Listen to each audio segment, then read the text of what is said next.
In 2003, the SARS epidemic hit Toronto. It was an unidentified and a deadly virus, but it wasn't just affecting people in our community, it was also affecting the staff in the hospitals.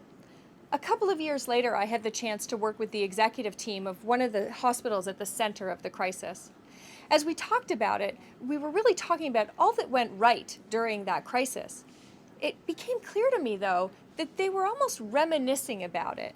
How a crisis created alignment, it really reduced the number of priorities, and really stopped all the politics that goes on in a big organization like a hospital. This was a team that got so much done in crisis.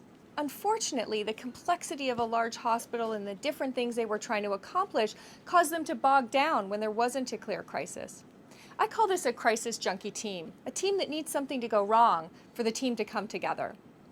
In my years in working with top teams, I've realized there are about 5 really common toxic teams that we see all the time. The crisis junkie team is just one of them. The second kind of toxic team is a Bobble Head team.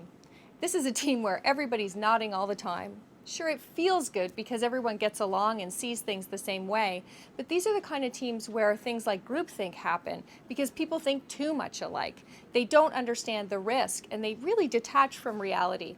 It's not safe to be on a bobblehead team. The third kind of toxic team is what I call the bleeding back team. This is a really passive-aggressive team. If you looked through the window of one of their meetings, you might think it was a bobblehead team because there's so many people nodding and agreeing. Unfortunately, their disagreement happens only outside the room. After the meeting, by the water cooler, that's when you see the gossip and the backstabbing. Passive-aggressive teams move really slowly because decisions get made in the room, but they get reopened through back channels.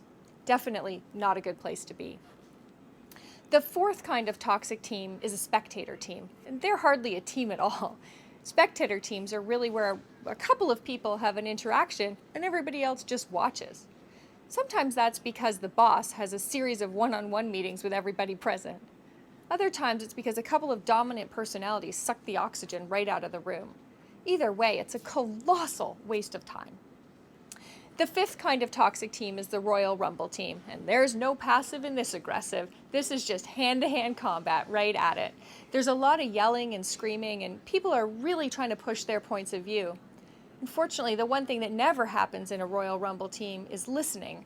And when you're just going back and forth, you're not going forward. These are the 5 toxic teams I see all the time. No matter which one it is, it's not healthy, it's not productive, and it's gotta stop.